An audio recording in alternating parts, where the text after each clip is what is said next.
What's up, Wrestle Scope family, and welcome back to the channel where we bring you the realest, most unfiltered wrestling coverage on the entire internet. Today, we're talking about a return that nobody saw coming, a warning that's been issued to the entire tag team division, and a moment that, quite frankly, has left me speechless. So buckle up, because this is about to get intense. Hello viewers, if you're new here, please don't forget to like and hit the subscribe button for daily updates on WWE Raw. Here's what nobody is talking about, and it's absolutely infuriating. The Usos, Jimmy and Jey Uso, just made their grand return to Monday Night Raw, and you know what the so-called experts and these keyboard warriors online are saying? They're saying it's predictable. They're saying it's just another reunion. They're calling it boring. Are you kidding me right now? Let me tell you something that's going to make your blood boil, and I want you to hear me out before you destroy that comment section, because here's the truth that these haters don't want to admit.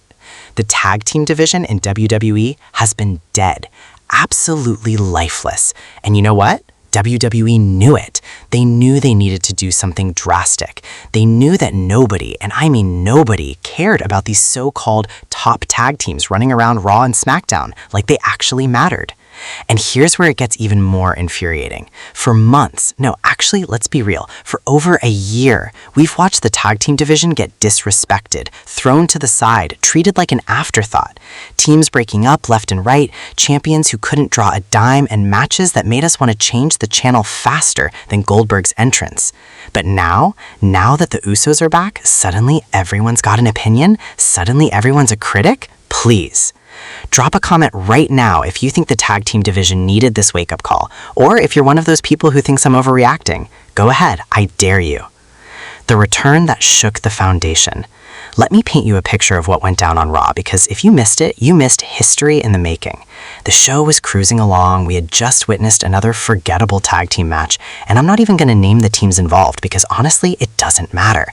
When suddenly the lights dimmed, the crowd started buzzing, and then boom! Welcome to the Uso Penitentiary. The place erupted, and I'm not talking about a polite golf clap or a mild reaction. I'm talking about the kind of crowd explosion that only happens when something truly special is unfolding before our very eyes. The kind of reaction that gives you goosebumps. The kind of moment that reminds you why you fell in love with professional wrestling in the first place. Jimmy and Jey Uso walked out onto that stage, and you could feel the energy shift. It was like someone had just injected pure adrenaline into the entire arena. The swagger, the confidence, the presence. This is what star power looks like, people. This is what a real tag team brings to the table. Now here's what made this moment even more powerful. These aren't just any tag team. This isn't some thrown together duo that creatives slapped together because they had nothing else for two singles wrestlers to do. The Usos are bloodline, they're legacy. They're the most decorated tag team in WWE history with multiple tag team championship reigns under their belts. And you know what the best part was? The look on their faces wasn't joy, it wasn't excitement about being back. It was determination, it was purpose. It was the look of two warriors who have been watching from the sidelines, analyzing every single team, every single match, every single moment, waiting for the perfect time to strike.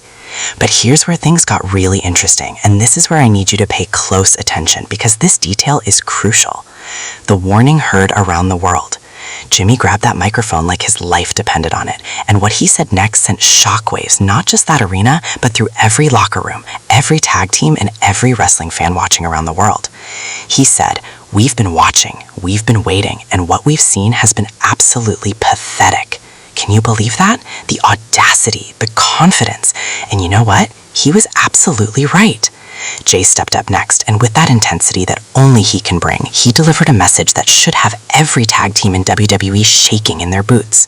Y'all thought the bloodline was done? Y'all thought the Usos were finished? We're here to remind everyone that we didn't just set the standard for tag team wrestling, we are the standard. This wasn't just talk, this wasn't empty threats or typical wrestling promo rhetoric. This was a declaration of war. Think about it for a second. Let's break down what this actually means for the tag team division. The Usos aren't coming back to participate, they're not returning to be part of the show. They're coming back to dominate, they're coming back to conquer, they're coming back to remind everyone why they're considered the greatest tag team of this generation. And here's what's got me absolutely fired up. The current tag team champions, whoever they may be, because let's be honest, does anyone even remember, should be terrified right now. They should be losing sleep. They should be watching this segment on repeat, trying to figure out how they're going to survive the incoming storm that's about to hit the division like a Category 5 hurricane. But wait, it gets better, or worse, depending on which side you're on. The Usos didn't just issue a general warning to the division. They called out specific teams. They mentioned names. They pointed fingers. They basically said, we're coming for all of you, and there's nothing you can do to stop us. The Judgment Day's tag team called out. Any makeshift team on Raw called out. The champions especially called out. Nobody was safe. Nobody got a pass. The Usos made it crystal clear that they're starting from the top and working their way through everyone. This changes everything. Now let me tell you why this return is so much bigger than just two guys coming back to work. This is about the revival of an entire division, pun intended. For years, we've been begging, pleading for WWE to take tag team wrestling seriously. We've watched as incredible teams get broken up for no reason. We've witnessed talented wrestlers being thrown together randomly with zero chemistry. We've endured championship reigns that felt meaningless because the champions weren't treated as stars. The tag team division has been the forgotten middle child of WWE programming for far too long. While single stars get all the attention, all the main events, all the respect, tag teams have been relegated to kickoff shows and random segments that get cut when the show runs long. But the Usos, they transcend that. They've proven time and time again that tag team wrestling can be just as compelling, just as exciting, and just as important as any singles match or championship storyline. Remember their classic matches? Their wars with the New Day that had us on the edge of our seats? Their brutal battles with the Street Profits? The incredible storyline they brought to the Bloodline saga? These guys are masters of their craft. And here's the part that should have every wrestling fan excited.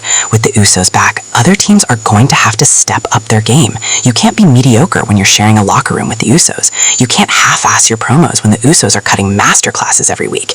You can't deliver forgettable matches when the Usos are out there stealing the show.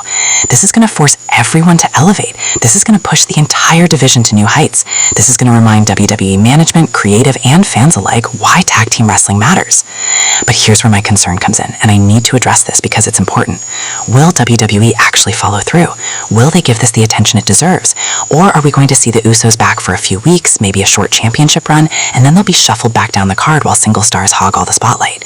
I'm praying, and you should be too, that this time is different, that WWE recognizes the gold mine they have with the Usos back in action, that they understand the potential for incredible storylines, amazing matches, and moments that will be remembered for years to come. The immediate targets and dream matches. Alright, let's talk about what happens next, because that's what everyone wants to know. Who are the Usos going after first? What matches can we expect? What should we expect? First and foremost, the tag team champions need to be on high alert. I don't care who's holding those titles right now. Whether it's a team that's been champions for months or a team that just won them last week, their days are numbered. The Usos didn't come back to work their way up from the bottom. They came back to go straight to the top and reclaim what they've always considered theirs. But beyond the obvious championship picture, let's talk about the dream matches that are now possible. The Usos versus whoever emerges as the top heel team on Raw? Money. Imagine the promos, imagine the build-up, imagine the intensity of those matches. What about potential matches with teams from NXT being called up? The Usos could be the perfect measuring stick for any team looking to make their mark on the main roster. Win or lose, working with the Usos would instantly elevate any team. And here's a spicy take that's going to get some of you heated. What if the Usos eventually cross brands? What if we see them show up on SmackDown and start hunting tag teams there too? The possibilities are endless. But let me address something that I know is on everyone's mind, the bloodline connection. Roman Reigns, Solo Sikoa, the entire family dynamic that has dominated WWE for the past few years. Where do the Usos fit into that now? This is where things get really interesting from a storytelling perspective. Are the Usos back as part of a reunified bloodline? Are they striking out on their own to prove they don't need Roman or anyone else? Are they here to settle old scores and address old business? The beauty of the situation is that WWE has so many directions they can go. They can keep it simple and just let the Usos do what they do best, be the absolute best tag team in the world, or they can weave them back into the bloodline narrative and create even more compelling television. Personally, I want to see the Usos stand on their own. I want to see them prove that they're not just Roman's cousins or part of the bloodline. I want to see the world that Jimmy and Jey Uso are stars in their own right who don't need anyone else's spotlight to shine. The bigger picture and industry impact. Now, let's zoom out for a second and talk about what this means for the wrestling industry as a whole, because this impact goes beyond just WWE. Tag team wrestling has been in a weird place across all promotions lately. AEW has some incredible teams, but sometimes struggles to give them consistent TV time. Other promotions have great tag team action but lack the star power to make casual fans care. The Usos returning to prominence could be the spark that reminds the entire wrestling world why tag team wrestling matters. It could inspire other promotions to invest heavily in their tag divisions. It could encourage more teams to stay together and build real chemistry instead of just being temporary partnerships. And let's talk about the wrestlers themselves. The current generation of tag team wrestlers should be studying the Usos. Every promo they cut, every match they work, every subtle character moment, these guys are textbook examples of how to be successful tag team wrestlers in the modern era. The way they dress alike but still maintain individual personalities. The way they finish each other's sentences but aren't just carbon copies of each other. The way they can be serious and threatening when needed, but also show personality and charisma. This is masterclass stuff, people. Young teams coming up through the system should be watching Usos footage like film students watching Scorsese movies. There's a lesson in everything they do. But here's what really separates the Usos from everyone else: longevity. These guys have been relevant for over a decade. Think about that. How many tag teams can say they've stayed together, stayed relevant, and continue to evolve for more than 10 years? The answer is very few. They started as these wild, face-painted Samoan warriors. They evolved into the Uso penitentiary era. They became integral parts of the bloodline, and now they're entering yet another chapter of their career.